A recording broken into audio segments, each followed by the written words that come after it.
Good morning, everyone. This is Nikachu, Merfolk Master, and we are here with day 120 of Coffee and MTG, the morning talk show where, we brew up the coffee and then we brew up the Magic discussion. So first half of the show, we talk Magic. Second half, we do deck list review. So if you have a deck list that you need some feedback on, submit it here. You can be chosen at random for some great feedback, both from myself and from the community. So go grab your cup of coffees and let's have a great discussion today.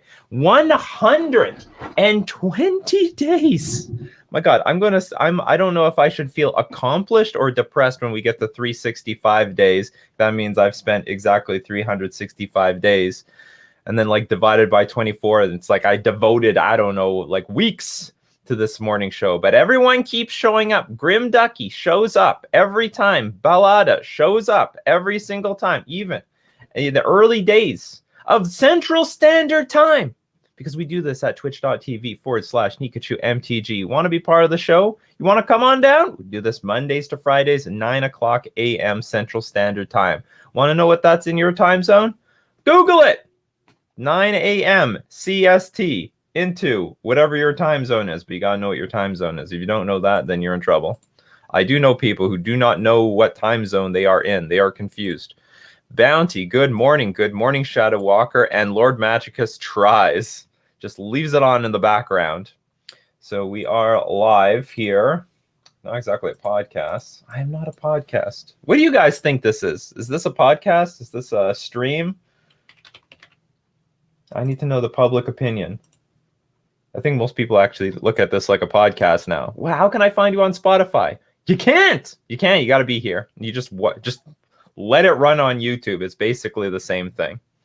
Waiting for the Red Mage to be interviewed by Nikachu. I'm sure you're talking about MHayashi. I have no problem with interviewing MHayashi. The problem is he's not available during weekdays that I'm doing this show, and I'm not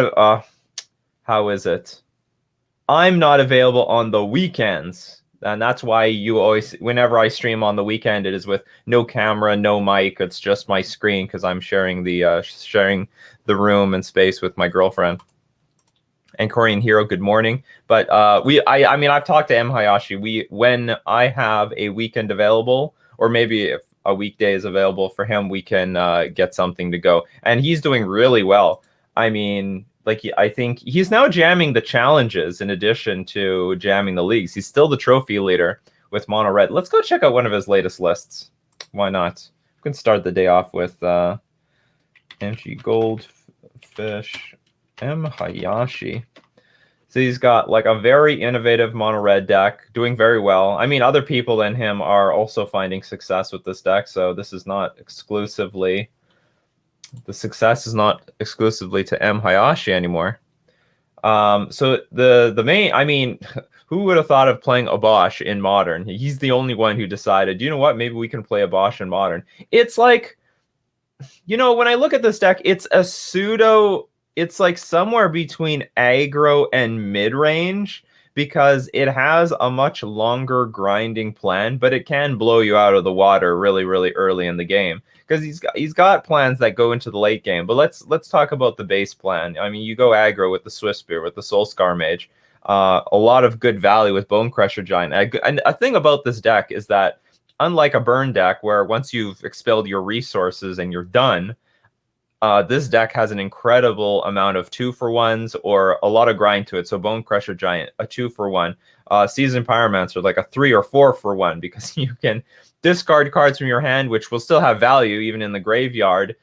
Things like Lava Dart, things like Firebolt. But in addition to that, you create 1/1 tokens. And then if Seasoned Pyromancer dies, of course, you can make more tokens out of it, which are all super lethal, by the way, in the late game with a Bosch. I mean, any random tokens on the battlefield become basically 2/2 creatures.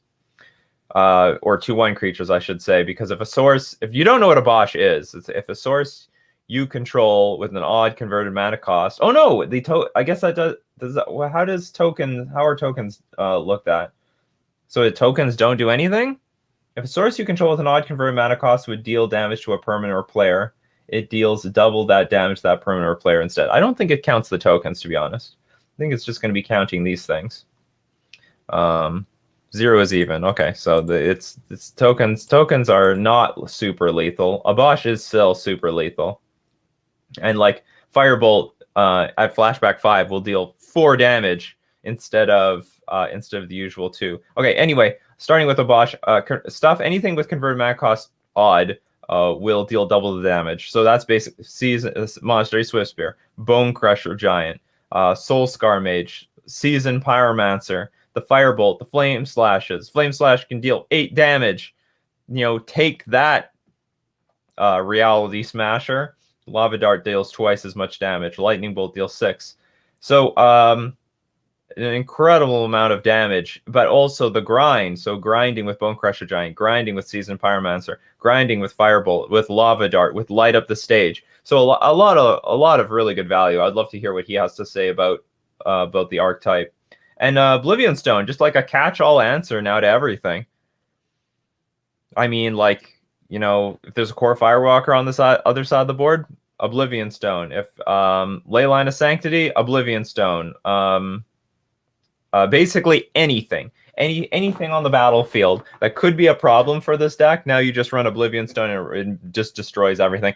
And still a lot of value. I mean, I have faced this deck and they played Oblivion Stone against me, and they still have so many resources, so many Lava Darts in the graveyard, so many Firebolts, and they're like Seasoned Pyromancer that goes to the graveyard still can be like brought back for value. And there's always this Abosh that they can grab. And it looks like, you know, hey, 20 land deck, how the hell do they even cast this thing? But it's really not that hard between the Seasoned Pyromancers and like the amount of grind that this deck has, because it like can keep exchanging resources, waiting another turn, getting into that late game.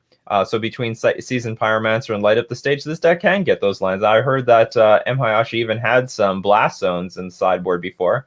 Not in this list, which can also help facilitate get to those extra land drops to crack Oblivion Stone and also cast a Bosch. Yeah, exactly. He's liking a few Blast Zones. So yeah, this list. So I mean, it's funny. This Prowess went the direction of Rakdos, and now Rakdos isn't like now. If you play Rakdos, why not just play with the Rakdos Shadowless? So if you really want to play a more pure Prowess deck, this looks like it's the way to go. It's a good hybrid between a deck that could go all in, but also have a lot of grind in the middle to late game, and can go long like any other deck, and not just run out of resources like your typical burner Prowess deck. So anyway, Pyromancer, draw 2 if you have an empty hand. That's true, and that's that point too. I mean, you discard 2 cards if you have cards in your hand. If you have nothing, you're just drawing 2 cards. Good morning, Realny. Yeah, tokens are even, so deals 1 damage. I hate when I say something stupid like that. This is all improvised, people. I don't got any script around here. The only script I have is my statistics cheat sheet, which doesn't do anything for me. Good morning to all the members of the Fish School. It's not just the Fish School. We attract everyone here. We attract the Jund schools. We attract the Neo-Brand schools, the Fire schools. No Goblin Guide on the list because it's more of a Prowess list more than anything. And Goblin Guide, I mean, Goblin Guide is a good aggro card, but it's not actually. It will give your opponent resources instead of taking them away. Like MHayashi's list is really good at like depriving the opponent, or not just overwhelming the opponent with resources, not giving them anything and taking everything back. That's hilarious. Flame Slash as a 4X in the main deck. I can't remember who said it. I think it was. I want to quote someone properly, but it's pretty notable modern player on Twitter said, "Just taking a look at this deck list makes me realize I know nothing about deck building." It was. I'm paraphrasing it here, but like basically, you know, just staring at the success of this list, you would never think that any of these combination of cards between the Oblivion Stones and the well, there's no Blast Zone in this list, but there has been Blast Zone, the Seasoned Pyromancer and Monastery Swisper, Soul Scar Mage, Obosh with Flame Slash, Firebolt. Really, Firebolt? No one plays Firebolt. MHayashi is the first person to play Firebolt, and Blood Moon seems reasonable seems reasonable. As Blood Moon decks did not do so well, a lot of decks that are weak to Blood Moon have risen to prominence, like the Titan deck. So having some Blood Moon, even if it doesn't lock your opponent out, Blood Moon can stall enough time so that this red deck can take over the game. Because all that, like Blood Moon combined with a good clock is a very lethal combination. The problem is when there's Blood Moon with no clock. So if you're like a Blue Moon deck running Blood Moon, might not get you there these days. But if you're a Blood Moon deck with a lot of power, like we have seen with the Gruul mid-range decks, the Ponza decks, that is a lethal combination. So maybe this is just a better Blood Moon deck than those archetypes have been. Pyromancer also conveniently cycles Blood Moons in a match where they're dead. Yes, having those looting abilities anywhere is very useful so that you can discard like the crappier cards and draw the better cards. I feel like the degen gambler at the off-track betting, waiting for the foil Abosh price to spike. It's going to be hard, you know? Cards like Abosh, like I bet it's, what is it? It's like nothing. The problem with... I always thought, like, why was Foil Lurrus so cheap? Why is Foil Yorion so cheap?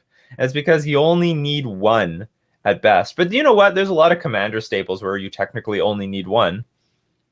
And they are still, what's it called? Where you technically only need one, but they are still really expensive because they're in super high demand. Architect of Thought, hello. Hello, you. I just wanted to tell you that your last video without camera was really good. Totally relaxed, just played Magic. Thank you very much. It is funny. I can average like 40, 50 viewers doing that. So like on the weekend when where I have to share the room, if you know what I'm playing, why not just stream it? Why not stream it? Just see what happens. And I stream it with some chill music in the background, and it's great. People like to watch it anyway. And I usually do, if it's a more competitive event, I have the hand blocker on, but when it wasn't, I was just playing a league over the weekend, so I didn't need the hand blocker.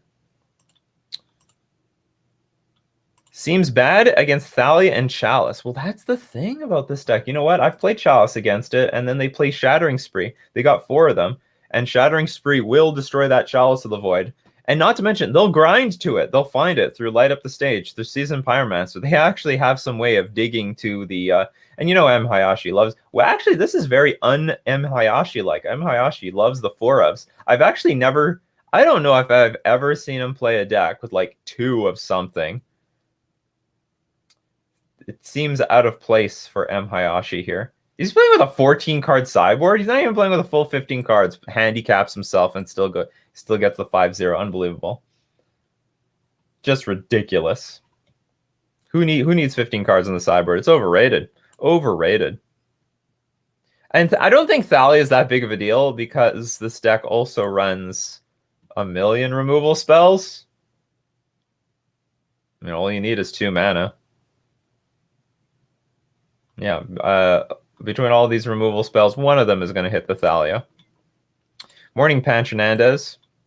I'm finally going to buy Merfolk card for my own deck, but in a Death and Taxes shell. Sweet. Go for it. Well, bad morning to all the other schools. I meant what I... Oh, I see. Okay. I do get the Death and Taxes community as well. We get...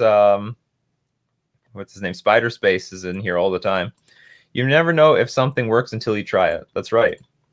Relic of Progenitus over Soul Guide Lantern. Are you talking about in general, or are you talking about this list? I mean, yeah, they're playing Relic of Progenitus. I mean, it's because it's not card disadvantage. Soul Guide Lantern is card disadvantage. And also, Relic is just better against Uro overall. Because you can just Relic once a turn. You just Relic, you just activate Relic every single turn, and an Uro deck cannot beat that. And when push comes to shove, if they try to use a removal spell on it, you can pay 1 mana, crack, and you still draw a card out of it. The Soul Guide Lantern, the advantage of Soul Guide, we've done this before, we talked about this before. The advantage of Soul Guide Lantern is that you get value the very turn that it enters the battlefield, but outside of that, it gets awkward. So when Soul Guide Lantern enters the battlefield, exile target card from a graveyard. Great. If you need to exile a very specific card, turn 1, against your opponent, Soul Guide Lantern is the card for you. Otherwise, like Relic of Progenitus is just better. So Relic cannot exile. Like you can target your opponent, but you can't exile any specific card. I could say that Soul Guide Lantern is probably a better card versus Dredge. I could say that it's faster. You can, like, if they put a Dredger in their graveyard, you can immediately go turn 1 Soul Guide Lantern, get rid of the Dredge card, and then at any point for no mana, you just pop in and exile the graveyard. But against any other deck that you have to grind against, I don't think Soul Guide Lantern is the best option. I think Relic of Progenitus is. Should the sideboards be 16? Nah, I think sideboards should be 15 cards, and part of Magic is you have to make decisions, you have to make concessions, and to some extent you have to decide what matchups you want to be able to beat and which ones you're going to lose to. I think that's part of the game, and a lot of people, especially when both Affinity and Dredge were really popular in the metagame in Modern some years back, a lot of people were calling for 25-card sideboards, and I just believe as part of the game that you have to make concessions. That's part of the strategy. I've had like a pretty good win rate from Merfolk because I decided there are some matchups I'm just not going to prepare for, and that's fine because you can still win. You still have a high win rate. You can still win tournaments by just giving up some matchups or just not being prepared against them. And I just would like to remind everyone that you usually have some chance of winning the game, even if you have no hate cards for your opponent. Like, it could be you might have anywhere between 20 and 30% to beat a bad matchup without hate cards to help you with that matchup, and that's okay. That's okay. Why would you even want to bring in many hate cards for a matchup that's bad for you? So that's how I look at it. I don't know if that's exactly what you were trying to imply, like upping the sideboard card count, but that's my answer to it. I think 15-card sideboards are fine, and it's part of the it's part of your overall strategy game plan against the metagame, how you're going to where you're going to make your cuts, where you're going to make your concessions. This deck seems crazy. Literally 20 land deck with some built-in flood insurance in the mana base. That's right. New secret layer just announced with Amulet of Vigor, Coco, Teferi's Protection, and Consecrated Sphinx. It's for extra life charity. Oh, interesting. We're getting like a secret layer like every month. Every single month we're getting a secret layer. This is not a really good place to segue, but you know what? As we get this morning going, I'm drinking my delicious... Oh, it tastes so good. I need more coffee these days. We're going to thank our sponsors, starting with themanabase.com, the content site with Commander, Modern, Pioneer, Arena, Standard, and more. The Manabase is your home base for everything Magic the Gathering, and the Manabase is also sponsored and supported by Fusion Gaming Online, my favorite local game store. I buy all my stuff from Fusion. And the deal of the week, plus 35% trade-in bonus, limited time offer. What they're trying to tell you is they want cards. Give them your cards. They'll give you even more value than usual. 35% trade-in bonus. They're looking for your Kozileks, your Skyclave Apparitions, your Cabal Coffers, Venusaur. Who wants a Venusaur? But anyway, especially if you're within Canada, I think you can send them your cards. Go figure it out at Fusion Gaming Online. And we're also going to thank Mana Traders, the premier place to rent Magic cards online. Oh, I don't think Mana Traders has formally talked about this. But anyway, Mana Traders, the premier place to rent Magic cards online. A lot of new decks in the format right now. If you want to take them for a test drive without committing to them or play the hottest deck of the week, you can support the channel by using my Mana Traders link in the description below, or you can use my coupon code Nikachu to get 15% off your first 3 months. And so Mana Traders actually has... Oops. They've actually added more value to their tiers. So the premium membership used to be able to rent about 350 ticks at their premium subscription. Now you can get 400 ticks. I believe it was 750 or 800 at the gold tier, and now you can rent up to 850 ticks. And then at the ultimate tier, what? No, hold on. Something's changed. No, wait a minute. Did they switch something around? This is still 1,000. Do I need to log in? Looks like something changed, but something changed back. I thought it was or maybe we have to wait for the announcement. But these tiers are going up. This definitely got up. Premium went up. We're up to 400 ticks now. Anyway, mana traders. What if never trade in cards? What do you mean at Fusion? If you never, well, if people never trade in cards, the card stores go out of business. They like it when you trade in cards. Oh, you mean, well, if you don't get the trade in cards, you can still sell your stuff for cash. But the Fusion normally has a 25% trade in bonus. So like there's the cash value, but then you can get 25% more in trade in like store credit, and then now they've got a 35% bonus in addition to that. Or instead of 25%, it's 35%. Nikachu, how do you drink your coffee? Usually with a little bit of milk, no sugar. That's how I like it. I mean, this is just my daily driver. I'll tell you this much. I am willing to put a sweetener in it if I don't have to use my brain, because the sugar is gonna like hurt brain performance basically. So I have to play some Magic today for all you wonderful people.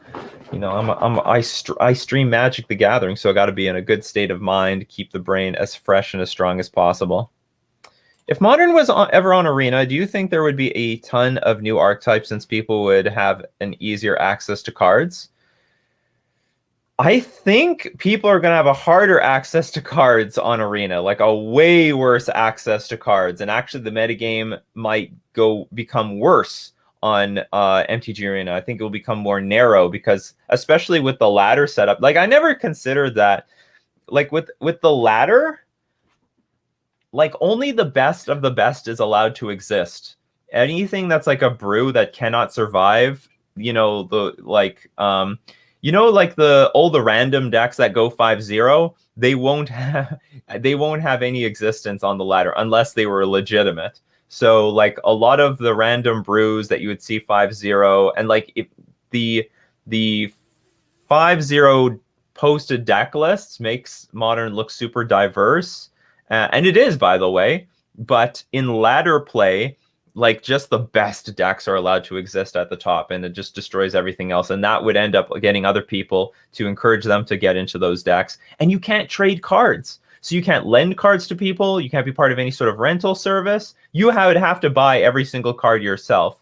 That will really tax your income. I mean, if one person personally cannot buy more than one deck, and by the way, you can't dust these cards, you can't trade them in for anything, you're literally buying into one deck. So I actually think that if Modern was on Arena, we would actually see a less diverse of a metagame. We would see less archetypes. We would see less new things. We would see a lot less experimentation, because you would spend like literally $200, maybe between $150 to $200 to get a bunch of new cards for a completely new archetype, because there's a lot of archetypes that have no cards that share anything with any other archetypes, whereas online it's very possible. And because of the economy online, and that you can grind ticks, grind treasure chests, which can be converted into ticks, which can be spent on cards, and you can buy the cards, and then when you're done with them, you can sell them back. Like, we have such an environment on Magic the Gathering Online that spurs creativity and imagination, and thanks also to the leagues and the fact that they don't segregate the competitive and the friendly leagues anymore. It's all in one pool. That it does help showcase some new creative ideas, even though it's not at the most competitive level, because at the very least we get the shell of that deck, and then someone can take that shell and take it a step further. So I actually think there will be less creativity. I think there will be a lot less creativity on Arena. And it's probably the same thing's going to happen with Pioneer. That's my opinion, though. If anyone has any counterpoints to that, I'd love to hear. I don't play Arena because of access to card problems. No rental services, and no dusting. They don't have a dusting service, or they don't have any sort of way of converting like common wild cards into an uncommon one, or an uncommon one back to common ones, or commons into a mythic. And even if it is a deck made up of cheap rares, it still is a lot of money to buy. Yeah, and there's no way around it. Well, I mean, you can grind the hell out of the game. I mean, you know, I mean, it is still free to play. I mean, I have 1 million gold on Arena, and I can use that gold to buy packs, which get stuff, but like it's still a lot of grinding. Ironically, Mythic is the only rank where you can really brew because you can't get booted out of Mythic. Interesting. Interesting. Neat. On Arena, the modern staple would cost the same as some BS draft chart card. Yeah, that's right. Exactly. But I would say the BS draft garbage card is overpriced, whereas the Arena cards would be on, or like the constructed staples would be underpriced. Good morning, Alchemist. I think the 15 in the side is good because sideboarding is a skill to master and part of being a good player, in my opinion. But at the same time, I think more than 15 would be bad because you can make it completely different deck, and all decks should have good matchups against some decks.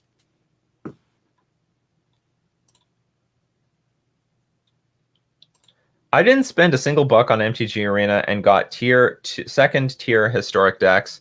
Just play every 3 days to get the gold. Never draft to spend gold on packs. See, you can. It can be done. It can be done. It's possible.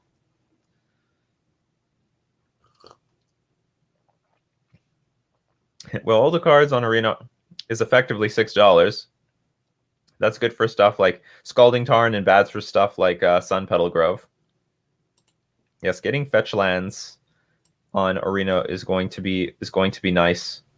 In the end, I was thinking, you know, what if Modern was on Arena? I always said, oh, Modern Arena, this is going to be great.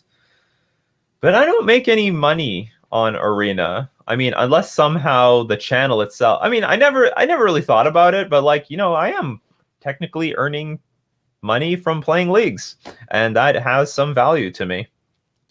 Whereas on Arena, I will get nothing. Absolutely beautiful nothing.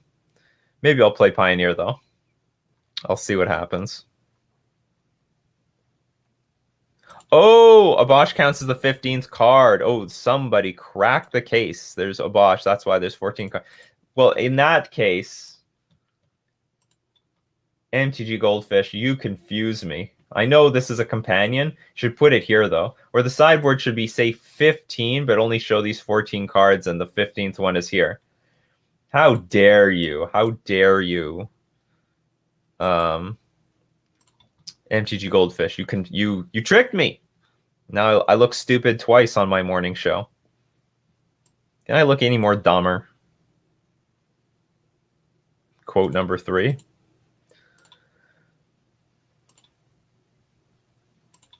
Blocking is for losers. MTG, Nikachu MTG added by Okio. I don't remember when I said that. August 2023, 3-5. What does the 3 out of 5 mean? 3 out of 5 quotes. Will you play Merfolk and Pioneer? I have played Merfolk and Pioneer. Oh, you know what? Like, Merfolk deserves. And you by the way, Pride of the Wolves, you're also the Pride of Apple, because I can tell that you're either on your iPhone or iPad or something, because unfortunately iOS always autocorrects Merfolk to Menfolk. What the fuck is a Menfolk? No one knows what what is a Menfolk? Is Menfolk even a thing? It's like, it's either like I gotta Google this. What is Menfolk?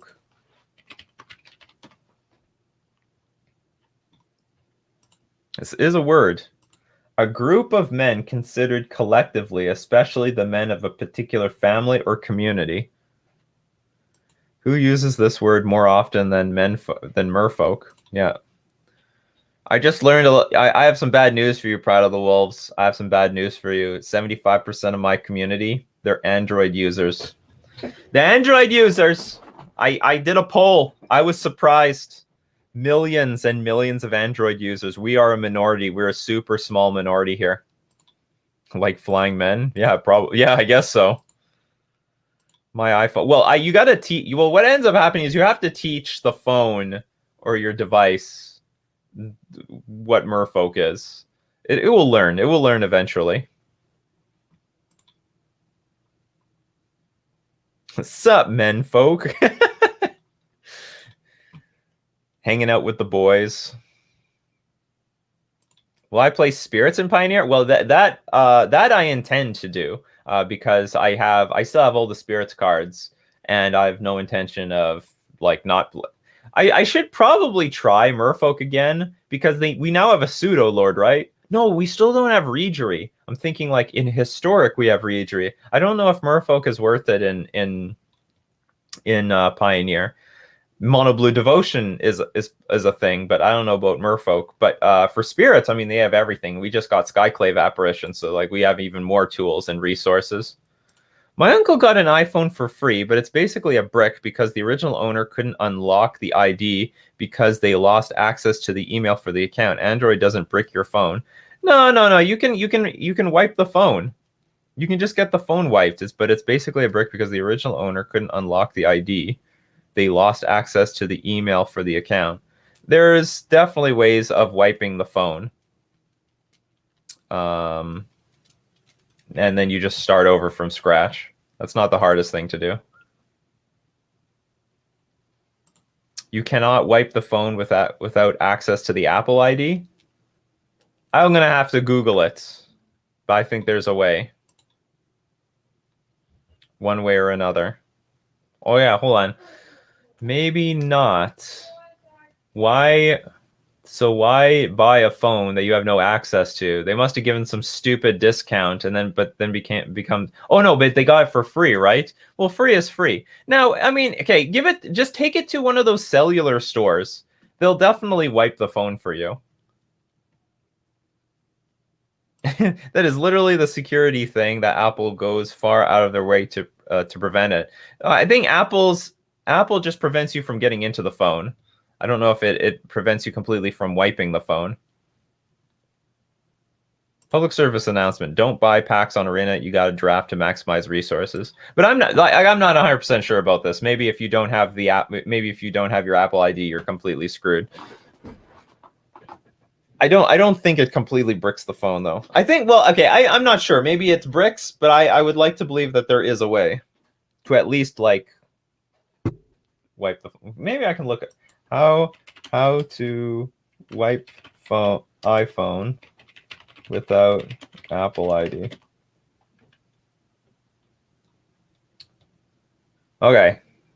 The internet is a wonderful place. To factory reset iPhone without passcode in iTunes, as well as erase iPhone without Apple ID, you need a tool called Phone Clean. Phone Clean is a powerful iOS cleaning tool that can help users clean all kinds of junk files and free up space on iDevice. So there seems to be some guide here. Reset iPhone without Apple ID, Ultimate, Doctor Phone. There's definitely people. There's ways. There's ways. You're gonna get it. You just got to take it to any sort of phone kiosk. They'll figure it out for you. The Android Apple console wars are kind of lame.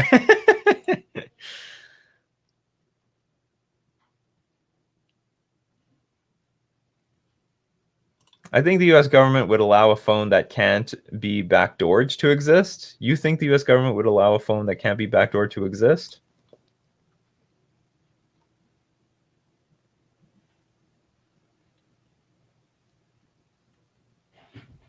It helps so stolen phones can't just be used. There is some number on the iPhone.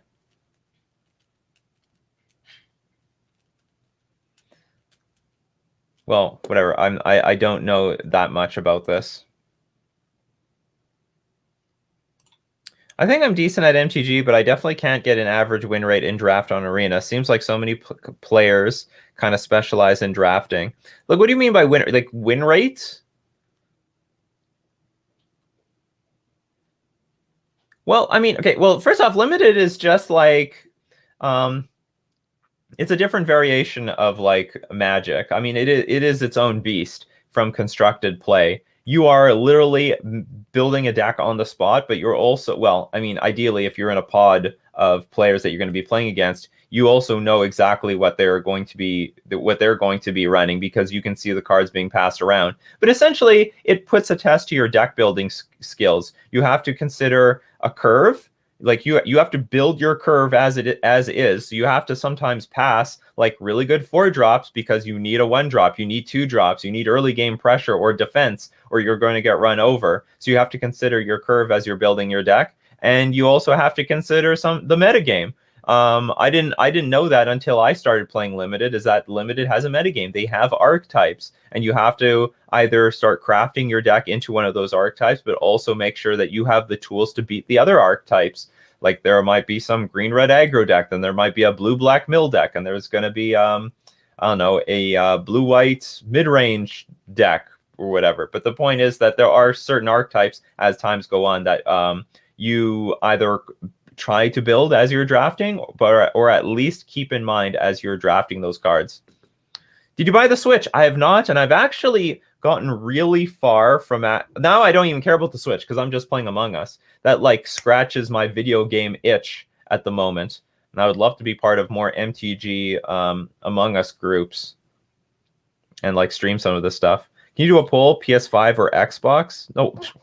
How can we not? We have to include. Okay, yes, we can do that, but we're including Nintendo. Okay, poll.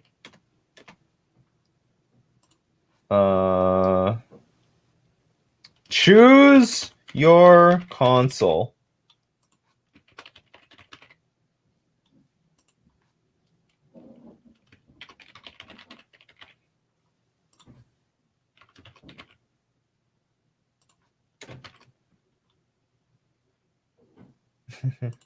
We're not going to use additional channel points. Okay, 10 minutes.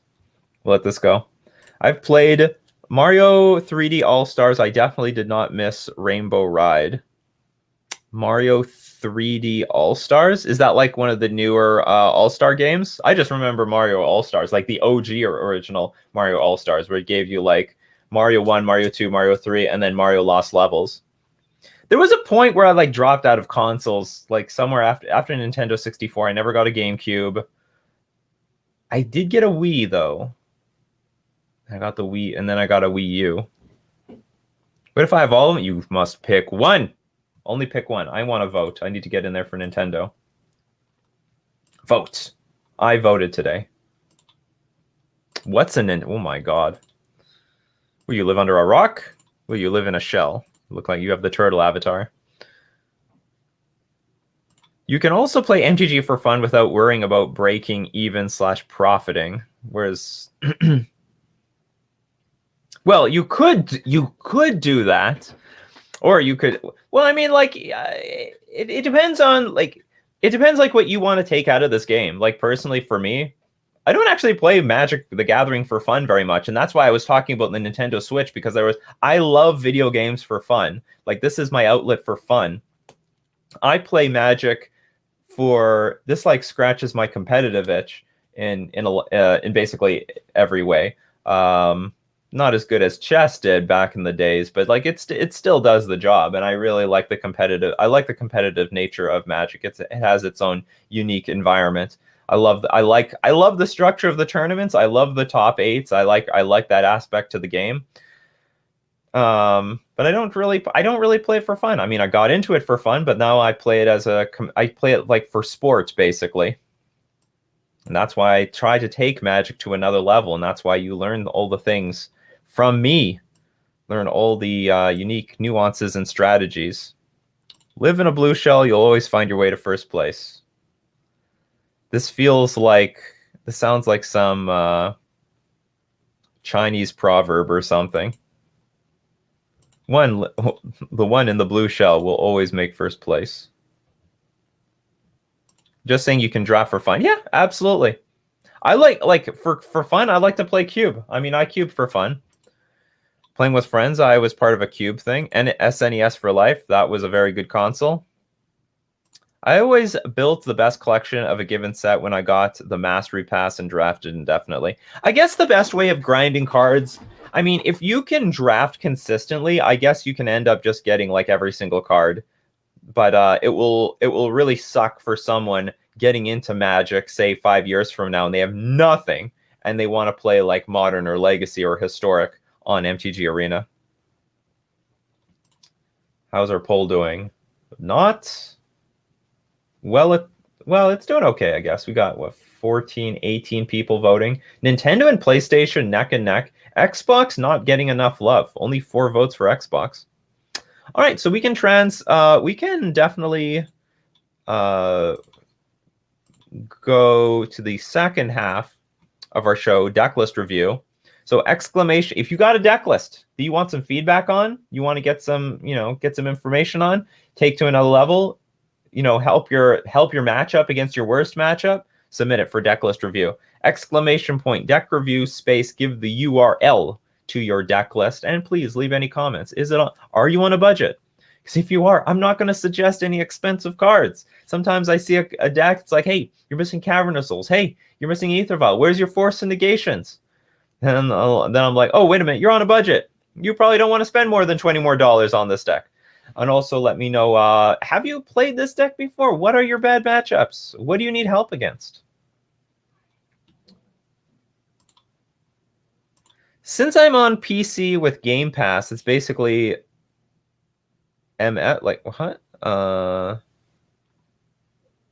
Since I'm on PC with Game Pass, it's basically MS, right? What is MS? I feel like I should know what this is, but I don't know what it is.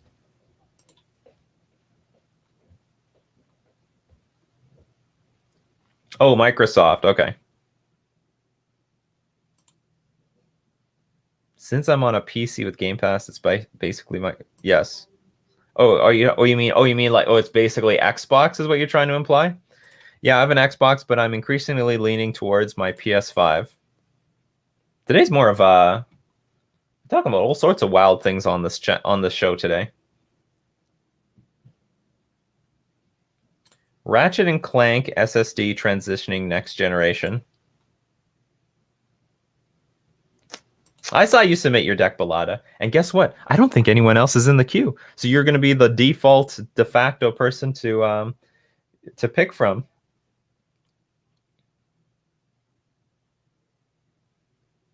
Poll needs an option for I'm an adult. I'm adult. I only play card games made for children. Well, and I actually would like to address this. I really find strange, because I know there's a lot of people that always make the argument that this is like Magic the Gathering is a children's card game. This is designed for children. It's supposed to appeal to children. No, it's not. It's not designed for children. It's not marketed for children. It's not priced for children. And it's all designed, marketed, and priced for adults like age 24 to like 50, and there's like a bit of range above and below that. But for the most part, this is an adult's card game. It's literally an adult's card game. You know what? How many children have you played against in the last like 5 years? I've probably played against like 2 kids, maybe, I don't know, maybe 3. Maybe it's higher than that, but like let's not BS ourselves. The majority of my opponents and the majority of your opponents are like over the age of 12 for the most part. This is not actually a children's card game. Just gonna throw that out there for that, because someone's definitely going to make the argument in the future like Wizards shouldn't be doing this, going in this direction. This is a children's card game. It's not a children's card game. It is an adult card game. It's played by adults. Children have like hundreds of thousands of dollars to spend on cardboard. They don't have that money. 0 kids in 3 years, exactly. You go to F&M, look at all the children that are there. Is it like, if you want to see children, you go, there's or how do I put it? You don't see people at a daycare playing Magic the Gathering, because it's not a children's card game.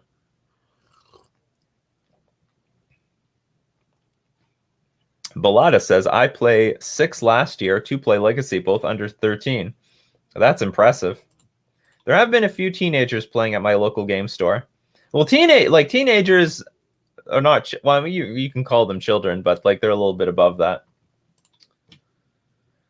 And like I said, like it's marketed for people around like 22, 24 to like basically Magic is marketed towards people with money.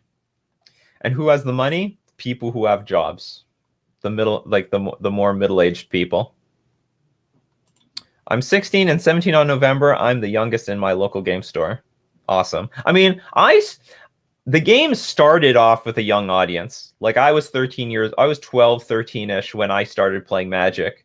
And a lot of my friends were as well, and a lot of the people I see at the local game store as well. But it seems like all those people have now aged into what they are today, and Wizards has just slowly kept on making their yeah, it costs money, so they keep marketing this this game to their original group, and I think they learned that they just make more money off of the adults anyway. I played against a young kid's mom, brought him to the store with a pile of cards for a deck. Modern didn't fire at FNM. I played a bunch of games with an intro deck. Sweet. We have a large community that plays Pokemon and a few transition into Magic. See, Pokemon, I can see the kids. Like, well, even when I played the Pokemon trading card game, it was a community of like little children and adults.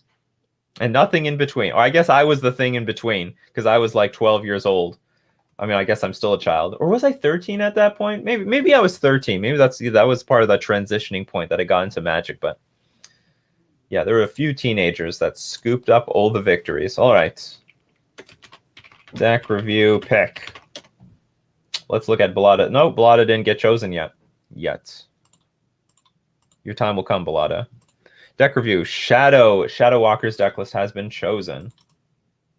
Shadow Walker loves submitting deck lists.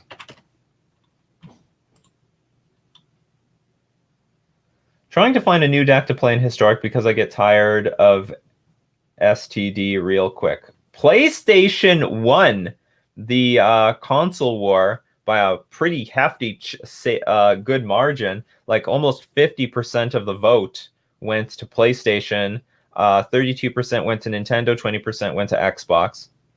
It just goes to show you, like, Microsoft just can't do anything, you know, with money. Money doesn't buy you everything. Money doesn't buy you, like, a good game console. Xbox has not learned their lesson at all.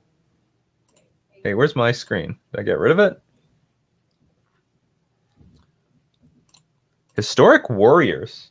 How many times do we see like a war? I guess this is like a tribal channel almost. Yeah, the Sony ponies. So anyway, the I guess because this is like a tribal channel, like with Merfolk, that we attract the zombies, the vampires, and the warriors. All right, so Fervent Champion, great 1-drop, Fireblade Charger. If it's equipped, it has haste. When Fireblade Charger dies, it deals damage equal to its power to any target. Kargan Intimidator. We've seen something like this before. Choose one that hasn't been chosen this turn. +1/+1 until end of turn. Becomes a coward until end of turn. And target warrior gains trample until end of turn. Core Blade Master. I remember I was not impressed with this one. Yeah, Fervent Champion is a knight, which is good. Hold on, is this a Warriors deck? No, this is a Warriors deck. Okay, so this is actually target attacking knight. Are there any other knights here? There are no knights. This is a very good point. This is actually really out of place then, because all it can do is buff itself. Oh, but I think it's here for the equip. Equipped abilities, you activate the target Fervent Champion, costs 3 less to activate. Cord Blade Master. Equipped warriors you control have double strike. Seasoned Hollowblade. Like, I like this one. Discard a card, tap Seasoned Hollowblade, it gains indestructible until end of turn, and Crop Crasher is good for getting in damage. Akiri, Fearless Voyager. Whenever you attack a player with one or more equipped creatures, draw a card.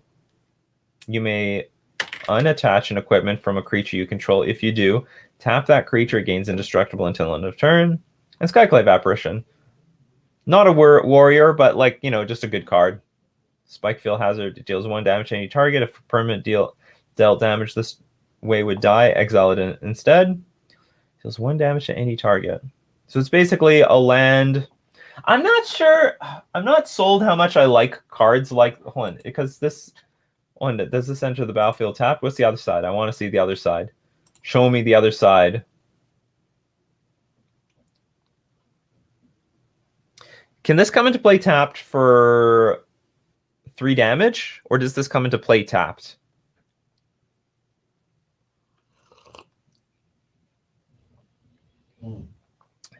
Mr. Wyan, don't feel priced out of competitive merfolk because you can't afford Force Negation. It's not that much different from Deprive. Just play Deprive. The only card I think you would really need to give you a really good boost in win rate that there's no replacement for is Aether Vial, but everything else is fine.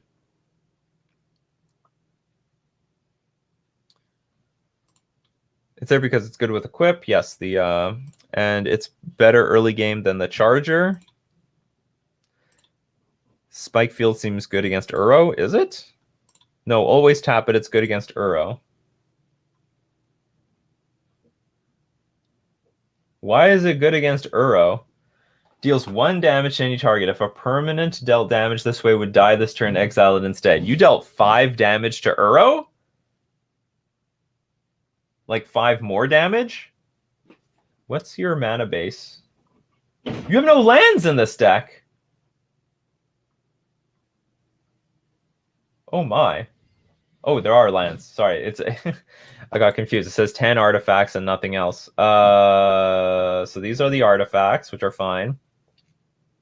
Well, again, like we saw this before in another list. I don't know how good Embercleave is in a deck with like a lot of, well, there are small creatures like this. Like the tiny creatures, maybe they're with enough 3 power creatures, there is enough payoff for Embercleave, but like Embercleave seems like awkward. Maul of Skyclaves is awesome. So any random creature you have turns into a flying first striker. I think this card is really good, and you can just pay 3 mana and instantly equips, no problems. Shadowspear I also really like, but Embercleave, I don't see the payoff in this deck. I really don't see it. I just don't see the payoff. You're like giving trample to your tiny creatures for the most part. I think this is a small creature. So 1, 2, 18 lands. 18. So you have 22 lands here. No, you have 23. I'd be cautious about these because you look like a deck that wants to curve out. I'm not sure. Maybe you don't want to do something on turn 1 all the time.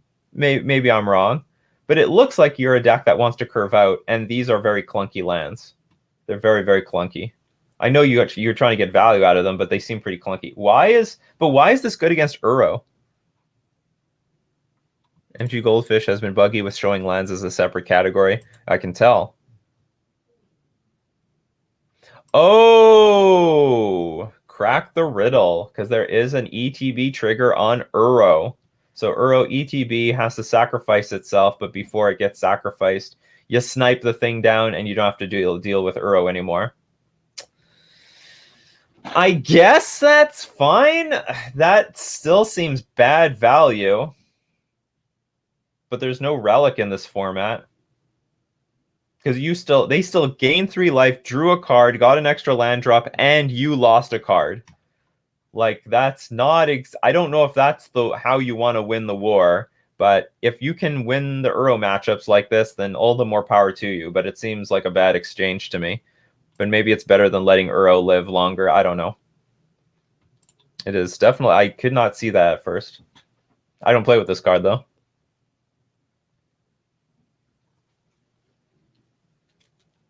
Shadow Skull Smashing deals X damage divided as you choose among up to 2 target creatures and/or planeswalkers. If X is 6 or more, Shadow Skull Smashing deals twice X damage divided as you choose among them instead. I mean, this is fine.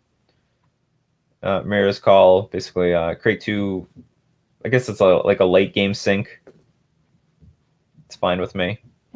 I'm not in love with this card. Is this card doing anything for you? Like, I'm just not in love with... Maybe, I don't know, maybe I'm underestimating this card. Maybe this card is better than I think it is. Maybe it's, like, really good on Seasoned Hollow Blade. Because it still deals, like, 8 damage, right? And if it gets blocked, you can still give it indestructible, and you basically wipe their ass with the format. It's good on the 3-power 2-drops. How many of them do we have? 4 here. Are there any more? This already has double strike.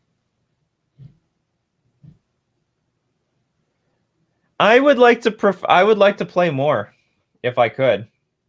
More 2-drops, because you only have 8, and if they kill it, then well, that goes that. I guess it's fine on an on-crop crasher and an Akiri Fearless Voyager. So the only thing I would say is be careful about these lands, that it's not preventing you from curving out. Because I get the sense this deck doesn't even want to go to the late game. Is this even a late game deck? This just seems like more or less an aggro deck. And you are preparing for a late game that you might not want. And these cards might slow you down. But then again, I'm going to let you... Like, aside from that, I think that the numbers are fine. As long as this charge is equipped as haste, whenever it dies, it deals damage equal to its power to any target. Maybe you should just have Fervent Champion instead. Actually, how good is Fervent Champion in this deck? Ideally, this is free. This is free. And this is not free, but it can basically be cheap. Something's awkward here.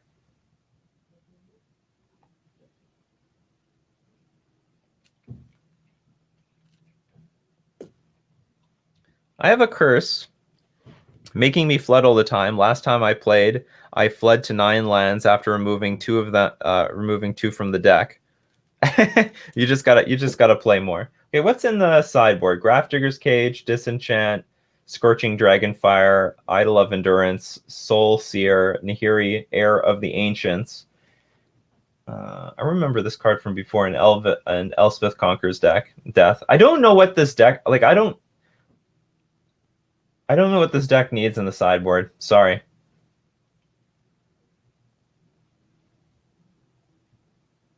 Disenchant and Grafdigger's Cage for sure.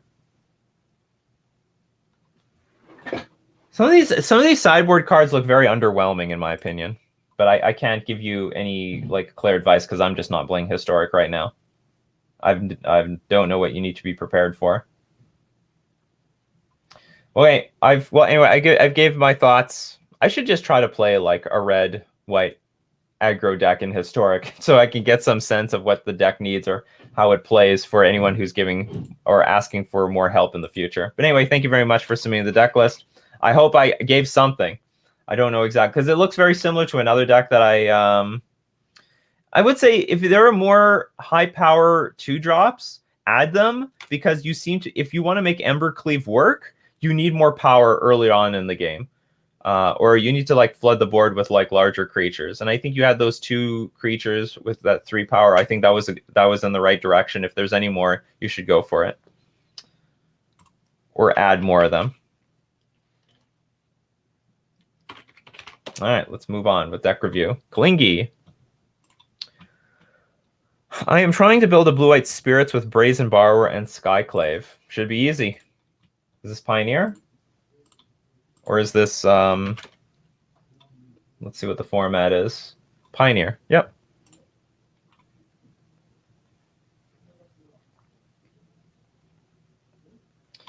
So far, deck looks great. Okay, so you have 4 Spectral Sailor, 4 Mausoleum Wanderer, 3 Lofty Denial, 4 Rattle Chains, 3 Shacklegeist, 2 Selfless Spirit, 4 Supreme Phantom, 4 Spell Queller, 2 Nebelgast Herald, 4 Empyrean Eagle, 3 Brazen Borrower. So hold on, what's the deal? You want to squeeze in the I am trying to build a blue-white Spirits with Brazen Borrower and Skyclave Apparition, but so I'm guessing it is what to remove for the Skyclave Apparition. Is that correct? This is what you're trying to figure out?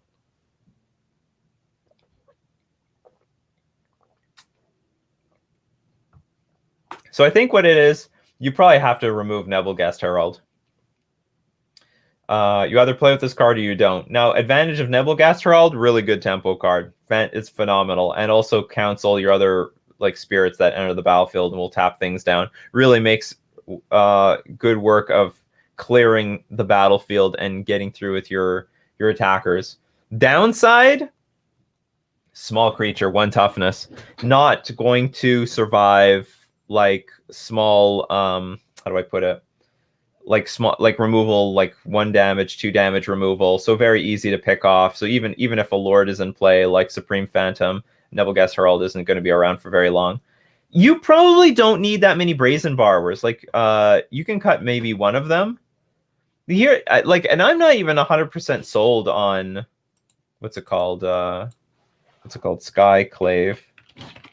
Like, I think Skyclave Apparition is going to be good in the deck, but I'm not 100% certain if it needs to be in the deck, because this particular spirit does not have evasion. Like the rest of these Pioneer cards, like they have evasion. But in either case, like these cards deal with the battlefield. You could still have some Brazen Borrowers because we can treat this as a 2-drop, not a 3-drop. But if I were to cut something, because you need to cut 3-drops, right? You can't have a deck just loaded on 3-drops, or you're just going to get murdered. So you actually have to cut some of the 3-drops, and if there's going to be 3-drops to cut, it's going to be Nebelgast Herald, it's going to be a Brazen Borrower, and then maybe you could have 3 in the deck if you want to go to 4. Cut something from the earlier portion of the game, like a Lofty Denial, maybe a Selfless Spirit, or maybe a Shacklegeist. Replace all the borrowers with Skyclave. That's an option too, actually. You know what? Maybe that's a better option, because this is a fairy. Well, hold on. Okay, I'm giving the advice based on what they want to do. They're trying to build Blue White Spirits with Brazen Borrower and Skyclave Apparition.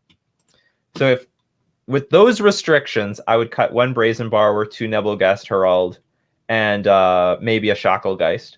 Now, let's talk about what we probably should do. Maybe we do cut all the Brazen Borrowers. This is not a spirit. And I think there's good synergy. First off, I actually really like Nebelgast Herald. And I think between Nebelgast Herald and Skyclave Apparition, you could like really clear the board. So like, let's say you have Nebelgast Herald out first. And if anyone doesn't know what this card does, it's flash flying whenever Nebelgast Herald or another spirit enters the battlefield on your control, tap target creature and opponent controls. So let's say you have the Herald on the battlefield first. Then when you play Skyclave Apparition, you get to tap down 1 creature and steal a creature, really clearing the board for your attacks if you need to clear the board for your attacks. That end up might... And also, let's not forget that Skyclave Apparition gets the benefit of the Lords. Well, I mean, Brazen Borrower does get some benefit, like because of Empyrean Eagle. Let's not forget, like, we can still experiment with, what's it called? The Glasspool Mimic in this deck, too. Is there Glasspool Mimic? There's probably room for Glasspool Mimic in this deck. Because we only have so many Lords in the deck, and, you know, adding to our Lord count would be good. Apparition deals with Skylasher. What is Skylasher? Sounds nasty. Is this seeing play in Historic? Seriously? Is this... I'm sorry, in Pioneer? Is this seeing play? Is this seriously seeing play in Pioneer right now? This was like a mono blue Devotion Hoser back in Standard. It's a good sideboard card. Well, for Bant Spirits, probably. Is it even a good sideboard card? You don't like Mutavault, no flying, but it still gets big. It's a random creature. If you can use the creature land, why not? In a 2-color deck, it's easy to use Mutavault. I think it's easy to jam. You can afford it. In fact, I think you might be able to afford more Mutavaults than this. I mean, because this deck is not heavy on blue or white mana. You just need one or the other. The most heavy blue source is like Brazen Borrower. And then if you have Skyclave Apparition, oh, so we need to make room for the white sources in Skyclave for a Skyclave Apparition, right? So we've got 1, 2, 3, 4, 5, 6, 7, 8, 9, 10, 11. I don't think that's enough. I don't think so. Let's go look up Frank Karsten. How many mana sources do I need?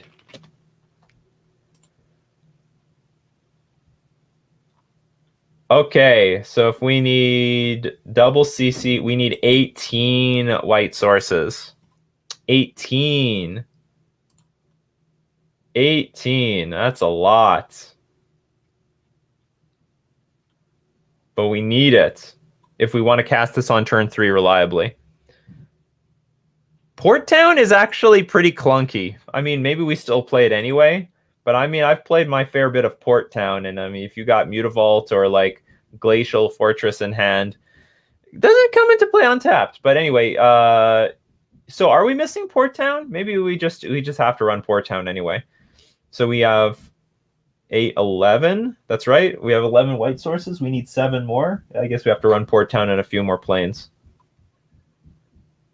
Like 4 port towns instead of islands, and then that adds 4, and then replace 2 more islands with planes and just be more heavy, maybe be more heavy on islands than plane. Well, maybe okay. These are guidelines. You know, our Skyclave Apparition doesn't need to be in play all the time by turn 3. Maybe we can have turn 4 Skyclave Apparition. So you can go to 17, maybe 16. But the point is, like, if you want to play Skyclave Apparition, you need to accommodate this double white cost in the mana base, and this mana base does not. It's heavy on blue, and it's sort of ignoring the double white. So yeah, I guess we need Port Town. Is there nothing? I guess there's nothing else. I own Port Town because of this thing. Swap some islands, planes for fetches. There are no fetches in Pioneer. Well, there is one, but it's not useful to this deck. This is Pioneer. This is not Modern. 16 is good enough for you?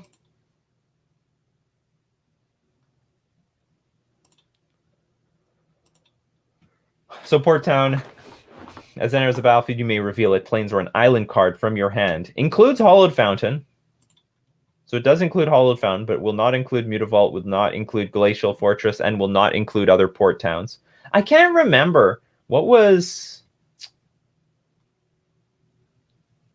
Okay, hold on. What does a mana base look like right now? MTG top 8.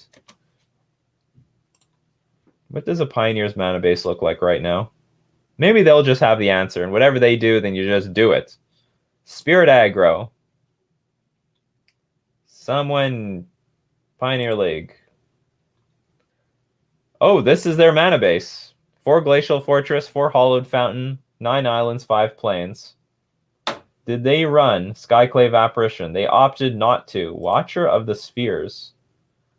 Flying. Creatures with flying you cast cost 1 less to cast. Whenever another creature with flying enters the battlefield under your control, Watcher of the Spheres gets +1/+1 until end of turn. That's fucking awesome, actually. Why don't we just play this deck? I remember... Oh, maybe Unclaimed Territory?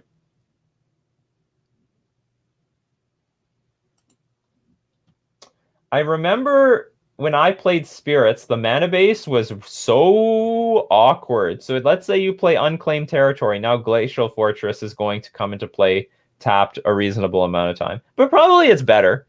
I would go with... Maybe I can go with Unclaimed Territory more than... I could play Unclaimed Territory.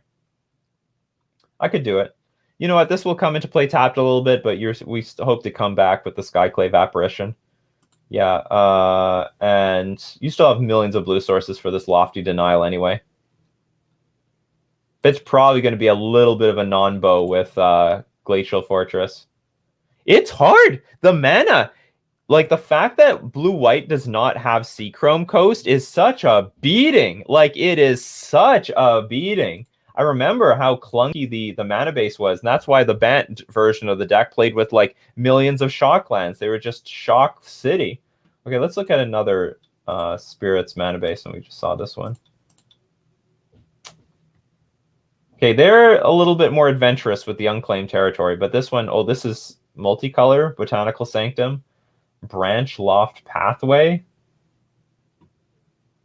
Oh, they're playing with the Pathway lands. Oh, but this is Bant. We probably don't have a blue-white Pathway land. When the blue-white Pathway land comes out, we're going to be in good shape.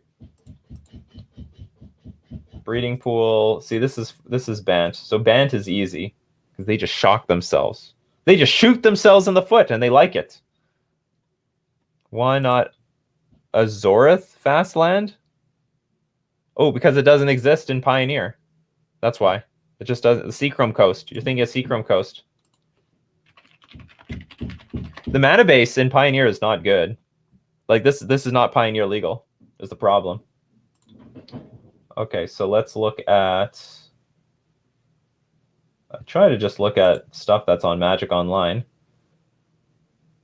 Okay, here's a version with Skyclave Apparition that went 5-0. Oh, but again, this is banned, and they can cheat Skyclave Apparition and play with Collected Company. I mean, that's one way of doing it. If you want to get your Skyclave Apparition in play, and again, this actually version did not play with any Brazen Borrowers. It's tough. Okay, so I guess the best thing we can do is play with Unclaimed Territory and accept the clunk in the games where you have both Glacial Fortress and Unclaimed Territory in the same hand. You just have to play Glacial Fortress first, Unclaimed Territory next turn, and suck it up. There's no other way. There's no other way to get around it. Mana base is not cooperating. I got to leave. Don't review my deck while I go to work. Okay. Don't review. Okay, that's okay, Balada. Then we'll just wait. We'll wait for tomorrow. We'll wait another day. And so that's gonna be it. It's gonna be it for Coffee and MTG. We're going to transition to the streaming of the gameplay. Although, oh, maybe not. Do you know what? Let's do it. I'm gonna wait for my brother. My brother's still on my way. Did he give me a message?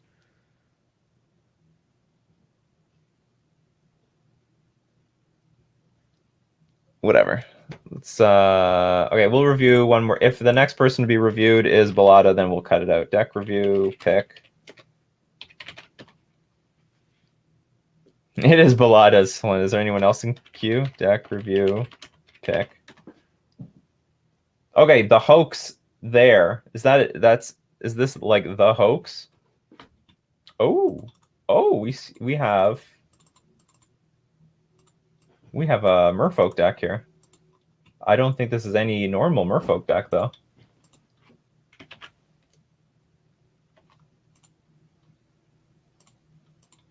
Anyway, I hope that was some useful feedback, Klingy. You're welcome.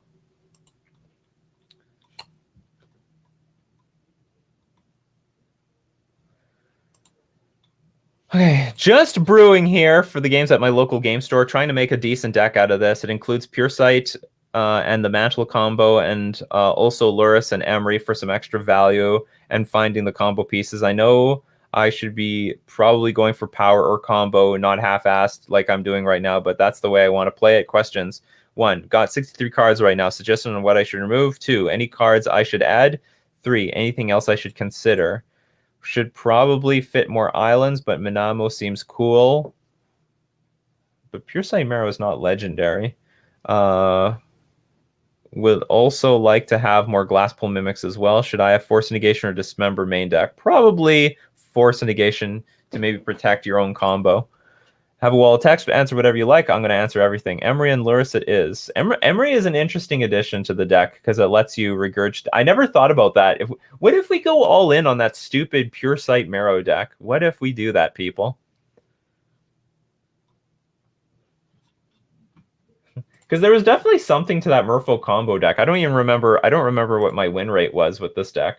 Okay, so we have Merfolk Secret Keeper. I'm guessing to target yourself so that you can find the combo pieces in the graveyard. You have some Lords. Yeah, okay, so you're partially on the... Well, I did that too. I was like, Plan A, beat face. Plan B, win out of nowhere with Pure Sight Marrow. And I guess that's why I was winning some games. And we did win some games with Pure Sight Marrow. Although we had some problems. What was the problem that we had when we played Pure Sight Marrow? It was that I could combo off, but I could never draw the card that I'm digging for because I would draw to Thassa's Oracle, right? We're trying to... So the idea is... I mean, it's quite convoluted. But we put Parasite Mantle on Pure Sight Marrow. So for anyone watching, Parasite Mantle says, you tap a creature, add 1 mana of any color to your mana pool. But Pure Sight Marrow has this weird ability where you want to untap it and you get its ability. Look at the top card of your library. You remove that card from the game. So what you do, and it costs some mana, so what you end up doing is you tap your Pure Sight Marrow for mana with Paradise Mantle. Then you use that mana to untap it and look at the top card of your library and decide to remove it from the game. And the deal is you want to exile your library until you get to Thassa's Oracle. So the problem was drawing the Thassa's Oracle. That was the crux problem. We could dig to Thassa's Oracle, but we had trouble winning on the spot with Thassa's Oracle. That was the problem. Might have too many Pure Sights because it's kind of the worst card in the game. No, I would say it's not that bad. It's a 2/2 creature that you can randomly it's scry. Like you can pay a blue, so you can attack with them, and then you can and then at the end of your opponent's turn, you can basically scry a card off the top of your deck. So here's the new edition, Stoneforge Mystic, to find the Paradise Mantle in your deck. And then on turn 3, you can play Pure Sight Marrow and Paradise Mantle for nothing.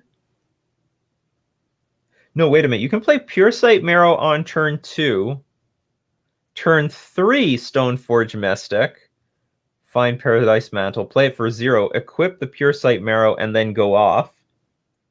Always the problem is getting this thing back. Because the problem is you can put Thassa's Oracle on top of your deck with like 20 cards left. And then on your opponent's turn, they realize, oh shit, I know exactly what's happening here. And they kill the Pure Sight Marrow, and then you don't actually combo off. The trick was how the F do we draw this card, Thassa's Oracle, off the top of our deck? I'm assuming this is for Modern. It is for Modern. This is a Modern deck, believe it or not. This might look like Legacy, but it's not. And I guess Lurrus helps a little bit in that department because you can then find your Pure Sight Marrow again from the graveyard.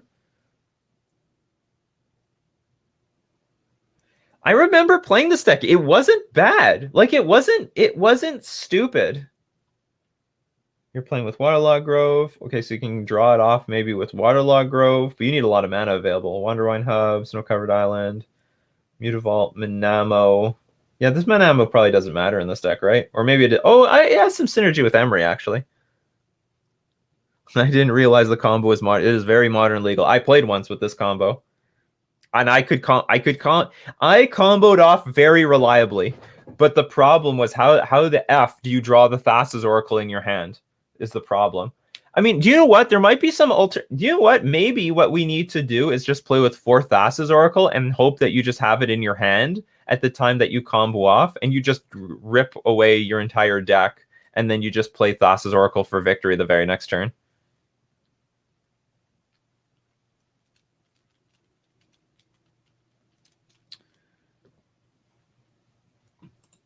Can draw many extra cards than with Emery and Bauble. What do you mean draw extra cards? Oh, you mean Mishra's Bauble? So we set the Thassa's Oracle on top of our deck. But I need to draw it immediately. I can't wait to the next turn because with the trigger on the stack, my opponent can kill the Pure Sight Marrow. I mean, it's possible if I let them untap. But it's a good idea. Like, that is a very good idea. I'm just curious to know, what if we went all in on this combo? What does this deck look like? 4 Thassa's Oracle, 4 Stoneforge Mystic, 4 Emery, 2 Lurrus, or even 3 Lurrus, Pure Sight Marrow. And we're just all in on this stupid combo. What does this deck look like? The thing is to also outvalue them with Emery and Lurrus. You know what I don't like this card. I think this should just be something else. I don't know what else it should be. And you do have the Mishra's Bauble here. That does help. I think this should just be something else, anything else. Like even just like, I don't know, Benthic Biomancer, Cozy's Trickster or something.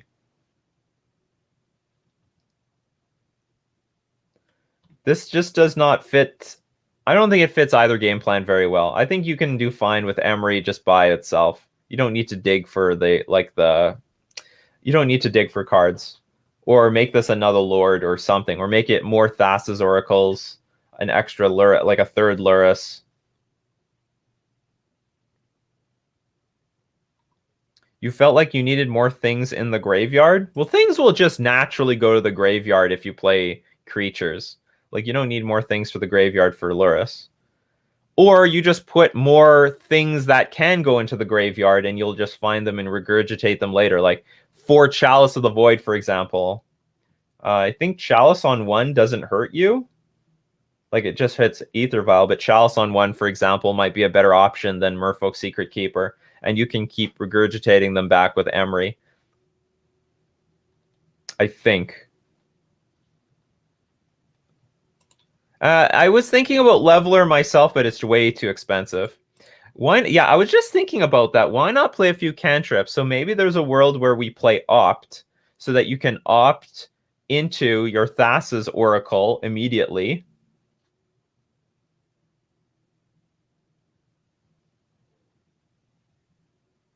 Well, Thought Scour is not good because we need to put the top card on our. Oh no, I guess we could Thought Scour the opponent. Okay, so like this is the option. We could Thought Scour ourselves, but also we could Thought Scour them while drawing a card because Merfolk Secret Keeper does not draw a card. So I guess I would say that I don't really like the idea of playing Thought Scour, but I think Thought Scour is better than Merfolk Secret Keeper because it gives you the option to mill yourself, but also draw a card off the top of your library when you get Thassa's Oracle, when you set Thassa's Oracle on top.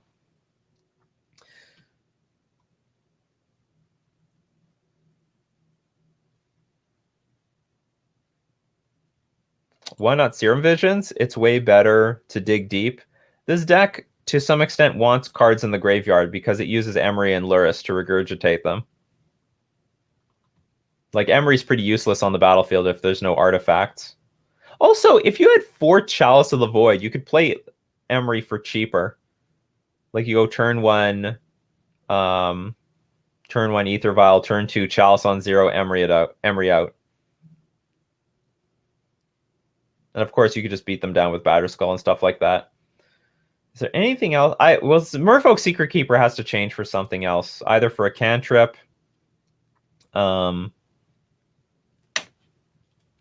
Either a creature, a cantrip, or Chalice of the Void. Oh yeah, Chalice on 0 is going to hit. Chalice on 0 is going to hit the Bauble and the Paradise Mantle, so we have to go Chalice on 1. Whatever, play Chalice on 1. You'll still get the discount on Emery on turn 3. Turn 1, Vial. Turn 2, Chalice on 1. Turn 3, Emery for 1.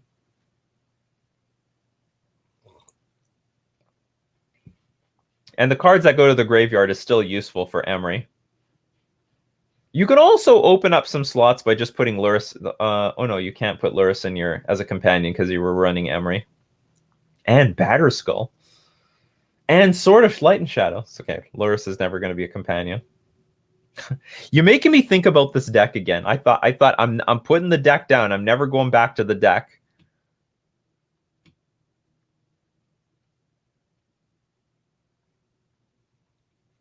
Because what fascinated me is how easy it was to get the combo off. Pure Sight Marrow into now mind you, I don't know if I can really I don't know if I can recommend this card. What was it? What's the blue Teleria West?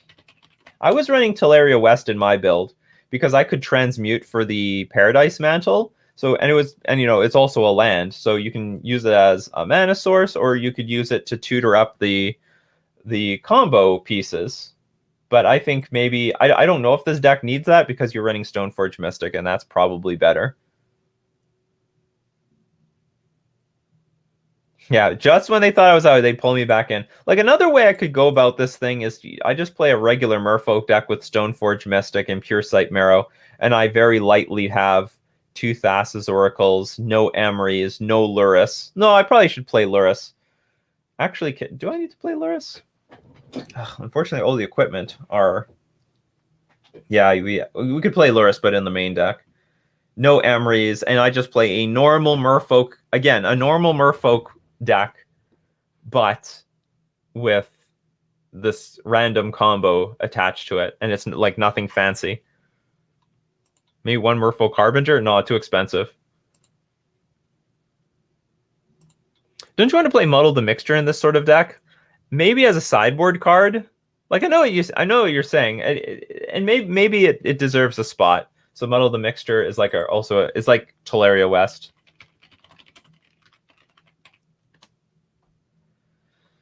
Transmute, search your library for a card. The crappy thing about these things, though, however, is you have to do it at sorcery speed and then put it into your hand. When it came to something like finding Paradise Mantle, it costs 0 mana, so I look for it, I play it, and I usually equip it on the same turn, and I combo. Whereas if I were to look for Stoneforge Mystic or Pure Sight Marrow, my opponent might see what I'm trying to do. Well, I have done it before. It's been done. There's a recording. Although I have to admit, I never played with Stoneforge Mystic at the time. I didn't play with Stoneforge Mystic. Oh, you know what's an interesting card that might help this deck too? Another problem I had is that protecting Pure Sight Marrow sometimes was a pain in the ass. Giver of Runes can clear the way for Pure Sight Marrow to be alive. But I mean, there's other ways. Like I would attack. I would have a game plan A of attack, and then when the time came, I would they don't kill the Pure Sight Marrows. They kill the Lords first, and then when my opponent has clearly run out of removal, then I went for the combo, or I tried to. Neat deck just might be my first modern deck of choice. Even gets Ugly Hood Rat's attention.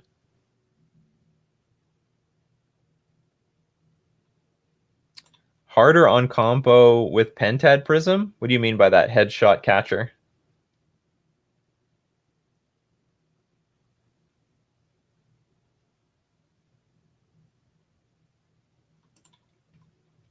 I mean, this deck is definitely going to be slow versus another combo deck that ramps.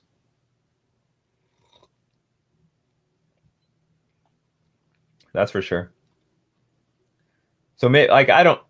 Giver Rune seems like a weak card, but... Well, I don't know. Maybe if there is a world where we go all in on this deck, just complete all in on combo, fuck the creature attacking plan, just go all in on the combo. I don't know. Maybe we'll do that on Wednesday. Troll Tuesday will return for a day. It's like Halloween. I should play with some messed up shit. It's October. Or maybe not this Wednesday, but a Wednesday later. I have an exam coming up this week, so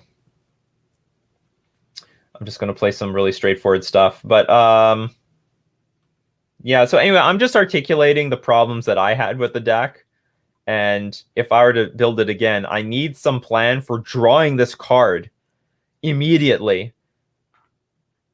And then to set up a situation where my board is at where my graveyard has, my deck has one card on top, and no matter what my opponent does, I mean, outside of Thoughtseizing Thassa's Oracle from my hand, I'm going to win.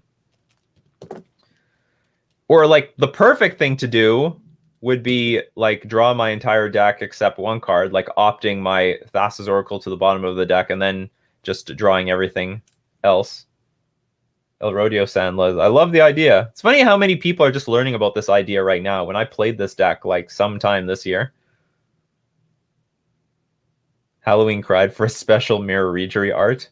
Or you could play Zombie Merfolk with Mire Trident for Halloween. Or I could just play zombies. I probably am due for another zombie or vampire deck. Okay, I guess that is... Where's my brother? Where is he? Not here, obviously. He's going to show up. He's going to show up. How about some Halloween shit sort of Tribal Tuesday revival? Yes, maybe something like that. Anything is possible. Anything is possible. I'll definitely play some janky stuff coming up for Halloween, especially since my zombie and vampire deck actually was pretty well received. It still gets views even to this day. It seems like there's a very large zombies and vampire community that is desperate. I mean, as we've seen actually on this channel, so many people have been referring to me zombie decks, and there's probably the zombie community is probably larger than the vampire one, and they want a zombie tribal deck in Modern, and there's definitely a zombie deck out there, and it just needs a content creator that's going to be devoted to zombies, making the deck competitive in Modern, and boom, you can make a career out of that, people. I don't know how big that zombies crowd is big, and they just have no one leading them. By the way, don't know if you saw it, the Commander Legend Merfolk is not really for competitive lists. Oh, I knew that ahead of time. It was like, what is it, like 3 mana, a 1/4 creature with a big wall of text? That's not usually a good sign if it's coming from a Commander product. How about Spirits on Halloween? Yeah, we could probably do that too. Gonna have some spirits by the end of this month. They want it to be good so bad. Could say the same about the Merfolk community. Okay, I'll cut it out here, and then we'll just transition to my stream. So everyone watching live, we're going to get into some gameplay, but for everyone watching on YouTube, that's Coffee and MTG for today. So thank you very much, everyone, for joining me. We had a lot of fun. Yeah, thank you for making it this far. If you are listening to this on YouTube, you are one of the most devoted fans of Nikachu MTG. I really appreciate you, and I'll see you at the next cut. Thanks for coming by, and I'll see you next time.